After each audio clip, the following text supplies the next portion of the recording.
بسم الله الرحمن الرحيم. السلام عليكم ورحمة الله وبركاته. ازي حضراتكم عاملين ايه؟ يا رب تكونوا بخير. الفيديو بتاع النهارده ان شاء الله هتكلم فيه عن سؤال كده جالي اكتر من مرة، واللي هو ازاي اغير الاستراب بتاع الساعة الذكية بتاعتي. بالنسبة لانواع الساعات اللي موجودة في السوق هتلاقي منها طبعا انواع ساعات اللي هي الاستراب بتاعها بيركب بنظام الجر، زي الساعات اللي هي الالترا كده، او اللي هي الفريم بتاعها او اللي هو الظرف بتاعها يعني 49 مللي، فده بيركب اللي هو نظام جر، يعني بتشد الاستراب كده يطلع معاك. يعني لو معاك ساعه زي دي كده التعامل معاها سهل طبعا. في ساعات هتلاقي فيها لوكات زي دي كده، وفي ساعات ما فيش فيها لوكات، ولكن لو ضغطت على اللوك كده هتلاقي الاستراب بيطلع معاك، خصوصا لو الاستراب اللي معاك فيه القطع اللي هي المعدنيه دي، اللي هي الجزء اللي في النص ده، اللي على الاطراف دي بتبقى بلاستيك، اللي في النص ده معدن، لان هو اللي بيثبت اللوك، فبتلاقيه قوي شويه علشان يتحمل معاك، وكمان يخلي الاستراب يثبت في الظرف او الفريم بتاع الساعه فما يتحركش بسهوله، بعكس الاستراب اللي بيجي مع الساعات الكوبي دي بيكون اصلا بلاستيك. لاحظ معايا كده، ده اصلا بلاستيك، كله بلاستيك، مفيش غير الجزئين اللي هم اللي على الاطراف دول، اللي على اليمين واللي على الشمال دول بلاستيك، والنص مفيش فيه حاجه، ولذلك هتلاقي الاستراب بيركب وبيطلع معاك بسهوله زي ما انت شايف، مفيش فيه صعوبه يعني، فبيبقى سهل ان هو يتحرك يمين او شمال، وبيبقى شكله مش ظريف. ففي ناس طبعا بتروح تشتري بقى الاسترابات اللي هي النظيفه شويه زي النوعيه دي كده. تعالى كده نشوفها مع بعض. ده نوع على سبيل المثال من الحاجات اللي هي النظيفه شويه اللي موجوده في السوق. بتلاقي الاستراب ده في محلات الجمله بيعمل حاجه زي 30 جنيه 40 جنيه 50 جنيه بالكتير، في محلات القطاعي بيعمل حاجه زي 70 80 جنيه. هتلاقي عندك هنا زي ما انت شايف القطعتين اللي في النص هنا دول معدن زي ما حضرتك شايف، بعكس ده زي ما وريتك دلوقتي بلاستيك، فلازم تاخد بالك من الجزء ده. لو راح تشتري استراب خد بالك قوي من الجزئيه دي، لان لو جبته بلاستيك هيعتق من اللوك، لكن لو جايبه في القطعتين اللي هم المعدن دول فبيثبت في اللوك كويس بتاع ظرف الساعه. ده بالنسبه للاسترابات اللي هي بتتجر زي ما انت شايف. تعالى كده نجربه على الساعه دي على سبيل المثال. تعالى كده نشوف الاستراب اللي هو بيتجر ده. لاحظ معايا كده، حتى اسمع في تكه كده. تعال نجربها تاني،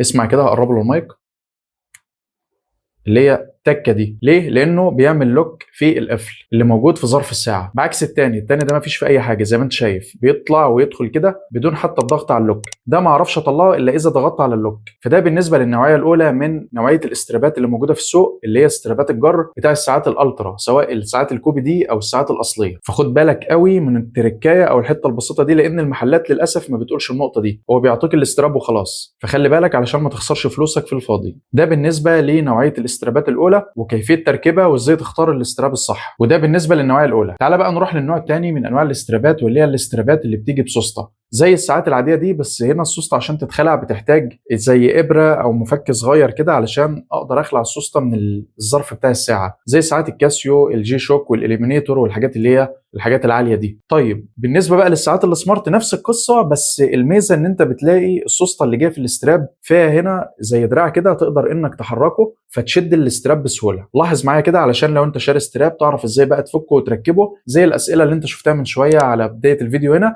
ازاي اغير الاستراب بتاع الساعه. الموضوع بسيط جدا، كل اللي هتعمله زي ما انت شايف هتجيب الاستراب كده وهتجيب ابره، وبلاش ابره لان الابره ممكن تجرح الساعه. هتجيب خله اسنان او اللي هي السلاكه بتاع الاسنان دي، سواء بلاستيك او اللي هي الخشبيه ديت، علشان مش هتجرح الساعه ولا هتجرح الاستراب بتاعك. هتيجي هنا بس ترفع الدراع ده كده او اللي هو اللوك الصغير ده، تمام، لان زي ما انت شايف بيتحرك، بيغطس في المجرى كده وبيتحرك، فطبعا ضفرك مش هيجيبه، فتعمل كده وضفرك طول شويه تقدر تتحكم عادي زي ما انت شايف. هتجيبه هنا شمال كده، تمام، ركز معايا، لو شدته كده في سوسته طلع الاستراب معايا بكل بساطه وسهوله. تعالى كده نشرح مع بعض. زي ما انت شايف هنا سوسته اهي، شايف بتتحرك، طبعا دي ثابته ودي بترد عليها، فعلشان دي ترجع لازم الثانيه تكون ثابته اللي هي رده في ظرف الساعه نفسه، فتتعامل بسهوله كده يقوم يطلع معاك زي ما انت شايف كده. الجزء الثاني نفس القصه بالظبط زي ما انت شايف، تضغط هنا برضو ضغطه خفيفه كده وتشد بكل بساطه وسهوله زي ما حضرتك شايف. بس خلي بالك لو الظرف بتاع الساعه بلاستيك زي مثلا الايتل 011 دي، فاتعامل بمرونه شويه، لان ممكن لو السوسته مثلا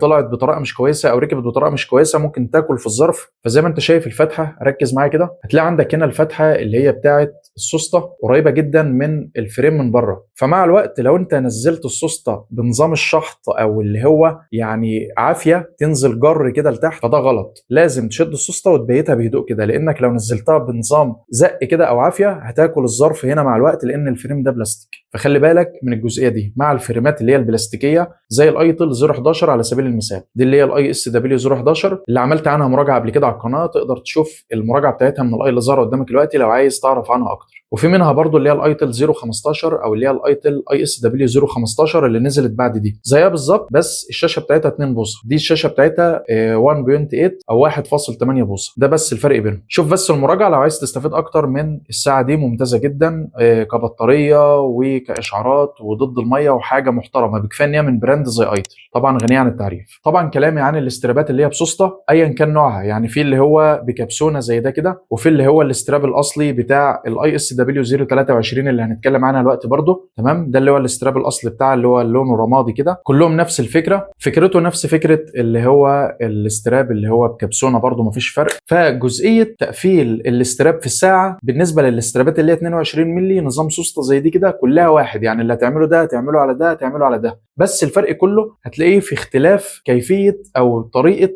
قفل الاستراب على ايدك، يعني اللي هو الميكانيزم بتاع قفل الاستراب على ايدك. يعني هتلاقي اللي هو بمشبك، هتلاقي اللي هو بكبسونه، هتلاقي اللي هو مغناطيس، فالاختلاف كله هتلاقيه بس في كيفيه الغالق او اللي هو المشبك اللي بيقفل على ايدك وانت لابس الاستراب او لابس الساعه في ايدك. لكن السوسته نفسها اللي هنا هو اللي هنا هو اللي هنا، مفيش اي فرق. وده زي ما قلت لك نظام جر، مفيش اي فرق خالص. هنا زي ما انت شايف ده نوع اهو اللي هو المغناطيس ده برده كويس جدا الصراحه، بحبه قوي لانه بسيط، يعني تحط الساعه على ايدك كده وتلبس، عامل زي الساعات السايكو والاورينت والساعات اللي هي بتاع زمان دي، تقدر تقفل الساعه كده بس، لا محتاج بقى لا مشبك ولا كبسونه ولا اي حاجه، وكمان ثابته. ده سهل يتفتح من ايدك ويقع للاسف. هو كويس جدا، ابتكرته ابل في ساعتها طبعا وبعد كده انتشر، ولكن بالنسبه للي هو المغناطيس ده الصراحه ممتاز جدا.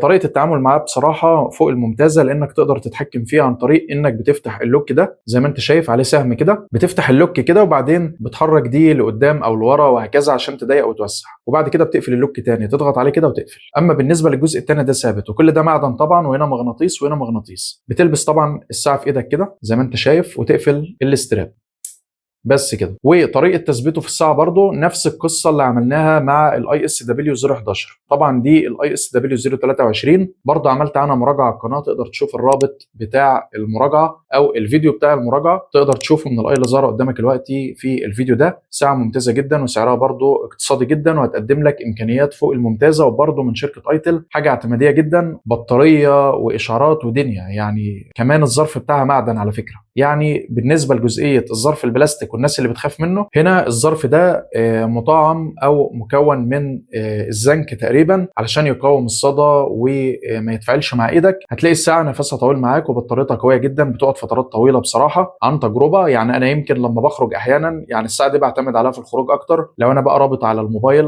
علشان لو جالي اشعارات او حاجه، احيانا بخرج مثلا يوم كامل بره، يعني ممكن تلاقيها نزلت 5% 10% بالكتير وتبارك الله، اشعارات ومتصله بالبلوتوث على طول مش بتفصل، وحاجه فوق الوصف. اللي جاب الساعه عن طريق الفيديو بتاع المراجعه بتاع الساعه وشايف الفيديو دلوقتي، يا ريت يكتب في التعليقات تجربته للساعه دي بالذات، لانها بصراحه ساعه اقتصاديه جدا وسعرها فوق الممتاز. هتلاقي سعرها النهارده ما بين 1000 او 1100، يعني هي ده سعرها اصلا. فلو عايز حاجه اقتصاديه بسعر كويس، الساعه دي فوق الممتازه، وانا برشحها لك بكل امانه، لان انا بعتمد عليها كساعه اساسيه بالنسبه لي او كساعه سمارت اساسيه بالنسبه لي. الثانيه دي كنت جايبها طبعا للمراجعه، وان شاء الله اعمل لكم مقارنه ما بين الساعه دي والساعه دي. ده بس للعلم بالشيء، وده مش موضوعنا في الفيديو، ولكن للفت الانتباه بس. فطريقه التثبيت برضو نفس القصه زي ما انت شايف. هتلاقي عندك هنا برضو للاستراب اللي هو المغناطيسي ده نفس القصه بتاع ده بالظبط، برضو هتلاقي عندك هنا الجزء ده هتشده كده يقوم طالع معاك، والجانب الثاني نفس القصه، هتشد ده برضو يقوم الاستراب طالع معاك. فعلشان بس ما اطولش عليك، هي نفس الفكره ونفس الطريقه، مفيش اي فرق بينهم خالص. اللي هتعمله هنا هتعمله هنا، والموضوع بسيط. حبيت بس افيدك بالمعلومه بالنسبه لموضوع الاسترابات وانواعها اللي موجوده في السوق،